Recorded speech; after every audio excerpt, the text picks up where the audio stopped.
வேலைவாய்ப்பு செய்திகள் நிகழ்ச்சி தொடர்கிறது.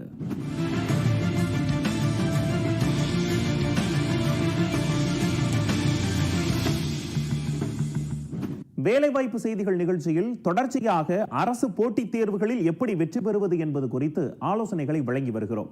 அந்த வகையில் இன்றைய நிகழ்ச்சியில் இந்த ஆண்டு நடைபெறவுள்ள யுபிஎஸ்சி தேர்வில் எவ்வாறு வெற்றி பெறுவது மற்றும் IFS தேர்வுக்கு தயாராகும் தேர்வர்களுக்கான முக்கியமான ஆலோசனைகளை வழங்குகிறார் குருஷேத்ரா IAS அகாடமியின் இயக்குனர் திருமதி வாசுகி வினோதினி அவர்கள். வாங்க பார்க்கலாம். உயர்கல்வியில இந்தியாவிலேயே முன்னோடியா இருக்கிறது நம்ம தமிழ்நாடு. கிராஸ் என்ரோல்மெண்ட் ரேஷியோ, அதாவது மொத்த சேர்க்கை, உயர்கல்வியில் மொத்த சேர்க்கையில் 51.4% இருக்கிறது நம்மளுடைய தமிழ்நாடு. இது ரொம்ப பெருமைக்குரிய விஷயம். இங்கே மாணவ மாணவியர்கள் நம்ம மாநிலத்தில் உயர்கல்வியை முடித்த பிறகு உடனே engineering, medicine, artificial intelligence, IT இந்த மாதிரியான செக்டாரில் மிகவும் அதிகம் அளவில் வேலை வாய்ப்புகளுடன் வர்றாங்க. இது உண்மையாலுமே ஒரு பெருமைக்குரிய விஷயம்தான். நம்மளோட மாணவ மாணவிகளும் எந்த ஒரு பேக்ரவுண்டும் இல்லாமல் உண்மையாலுமே சாதிக்கணும், சமூகத்துக்கு சேவை செய்யணும் அப்படின்ற ஒரு உணர்வுகள் இருந்தது அப்படின்னா சரியான வழிகாட்டுதலோட கல்வியோட இந்த IAS IPS இல்லை ஏதோ ஒரு கவர்மெண்ட் எக்ஸாம்ஸோட உள்ளே போனீங்கன்னா நிச்சயமாக நீங்களும் பாஸ் பண்ணலாம். அதை தொடர்ந்து வர ஜனவரி 22 இந்த மாதம் 22ஆம் தேதி UPSC கண்டக்ட் பண்ணக்கூடிய civil service exam 21 service IAS IPS IRS போன்ற 21 சர்வீஸ்க்கும் இந்தியன் ஃபாரஸ்ட் சர்வீஸ் இதுக்கான நோட்டிஃபிகேஷன் ரிலீஸ் பண்ணுறாங்க. ஸோ இந்த நோட்டிஃபிகேஷனுக்கு, அதாவது இது யார் அப்ளை பண்ணலாம் அப்படின்னா இந்த 2 எக்ஸாமும் இப்போ இந்தியன் ஃபாரஸ்ட் சர்வீஸுன்றது ஒரு தனித்துவம் பெற்ற ஒரு செக்டார். ஏன் அப்படின்னா வேர்ல்டுலேயே சயின்டிஃபிக் மெத்தடில் ஃபாரஸ்ட்டை கன்சர்வ் பண்ணணும் அப்படின்னா அது பிரிட்டிஷ் இந்தியா 1864 இம்பீரியல் ஃபாரஸ்ட் சர்வீஸ்ன்னு கொண்டு வந்தாங்க. அதுதான் இன்னைக்கு இந்தியன் ஃபாரஸ்ட் சர்வீஸாக இருக்குது. ஆல் இண்டியா சர்வீஸில் மொத்தமே 3 சர்வீஸ் தாங்க. அதில் IAS IPSோட இந்த இந்தியன் ஃபாரஸ்ட் சர்வீஸுன்றது ஒன் ஆஃப் த இம்பார்ட்டண்ட் முக்கியமான ஒரு செக்டார். அதுக்கும் ஒரு தனி பரீட்சை வைக்கிறாங்க. அப்போ இந்த 22 இதுக்கான கால் ஃபர் நோட்டிஃபிகேஷன் UPSC வெப்சைட்லேயே அவைலபிளாக இருக்கும். இந்த 2 எக்ஸாமுக்குமே மினிமம் வயது அப்படின்னா 21 வயசும் மேக்சிமம் வயது 32 வயசு ஜென்ரல் கேட்டகரியாக இருந்தால், OBCயாக இருந்தால் 35 வயதும், SC STயாக இருந்தால் 30 வயது வரைக்கும் எழுதலாம். அதை தாண்டி எஜுகேஷன் குவாலிஃபிகேஷன் அப்படின்னு சொல்லும்போது இந்த சிவில் சர்வீஸ் எக்ஸாமில் ஏதாவது ஒரு டிகிரி இருந்தால் போதும். ஃபாரஸ்ட் சர்வீஸ்க்கு இன்ஜினியரிங் இல்லை சயின்ஸ் ரிலேட்டடான டிகிரியாக இருக்கணும். மற்றபடி இந்த 2 எக்ஸாமுக்குமே முதல் நிலை தேர்வு, அதாவது ப்ரிலிமினரி எக்ஸாம் காமன் தான். இந்த ப்ரிலிமினரி எக்ஸாமில் ஆனால் சிவில் சர்வீஸை விட ஃபாரஸ்ட் சர்வீஸில் அதிகமான மார்க் எடுத்தவங்க தான் உள்ளே போக முடியும். ஏன்னா அதில் குறைந்த வேக்கன்சி இருக்கிறதுனால.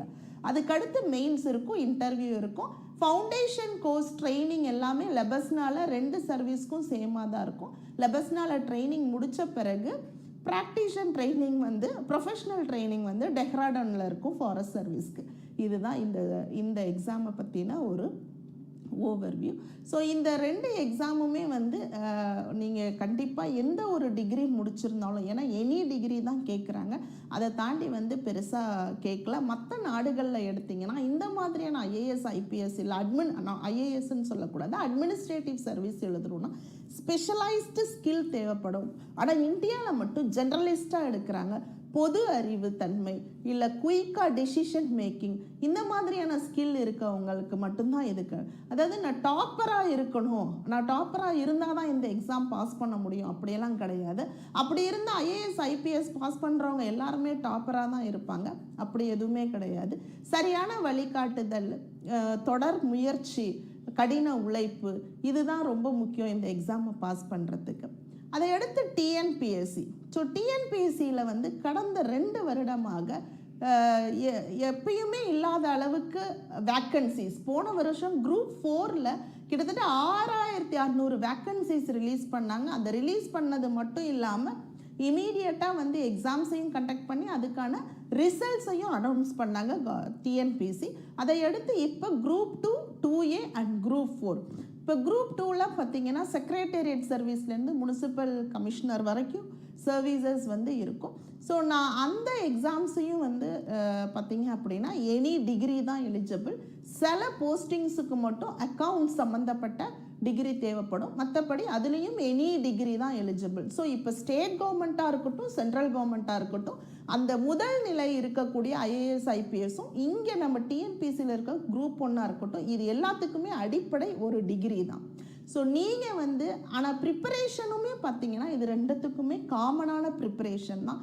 கரண்ட் அஃபேர்ஸில் நீங்கள் சரியாக இருக்கணும், அதை தாண்டி வந்து சப்ஜெக்ட் ஸ்டாட்டிக்காக நீங்கள் வந்து சரியாக இருக்கணும். முக்கியமாக ரைட்டிங் ப்ராக்டிஸ் ரொம்ப சின்சியராக படிக்கிற எந்த ஒரு கேண்டிடேட்டாக இருந்தாலும் ப்ரிலிம்ஸ் பாஸ் பண்ண முடியும். ஆனால் மெயின்ஸ் வரும்போது ரைட்டிங் ப்ராக்டிஸ் தேவை. ஸோ அந்த ரைட்டிங் ப்ராக்டிஸை அடிக்குவேட்டாக நீங்கள் இருக்கணும். நீங்கள் வந்து இன்றைக்கி வந்து இன்டர்நெட்டோ மற்ற எல்லா இடத்துலையும் இன்ஃபர்மேஷனு புக்ஸ் எல்லாமே ஓவர் ஃப்ளட்டடாக இருக்குது. இப்போ முதல்ல நீங்கள் ஒரு ஆஸ்பிரண்ட்டாக இருக்கணும் அப்படின்னா எது செய்யக்கூடாது எதை படிக்கக்கூடாதுன்றது உங்களுக்கு தெரியணும். ஸோ இப்போ சரியான வழிகாட்டுதலோட சரியான திட்டமிடுதலோட ஸ்ட்ராட்டஜிக்கலி பிளானிங் இது ரெண்டும் நீங்கள் பண்ணிங்கன்னா நிச்சயமாக பாஸ் பண்ணலாம். ஸோ இந்த வருஷம் வந்து உங்களுக்கு டிஎன்பிசி குரூப் 2, 2A அதை தாண்டி இந்த யூபிஎஸ்சி சிவில் சர்வீஸ் இதெல்லாம் வேக்கன்சிஸும் வருது. ஸோ எல்லாருமே அதை எழுதுங்க. நிச்சயமாக வந்து ப்ராப்பர் பிளானிங் அண்ட் இம்ப்ளிமெண்டேஷன் பண்ணுங்கள். கண்டிப்பாக நீங்களும் சர்வீஸ் வாங்கலாம். நன்றி, வணக்கம்.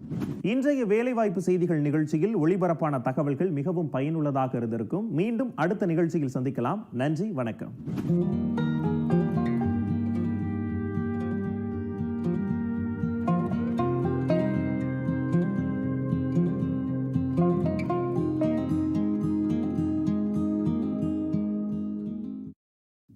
Kurukshetra, Kurukshetra, Kurukshetra, Kurukshetra.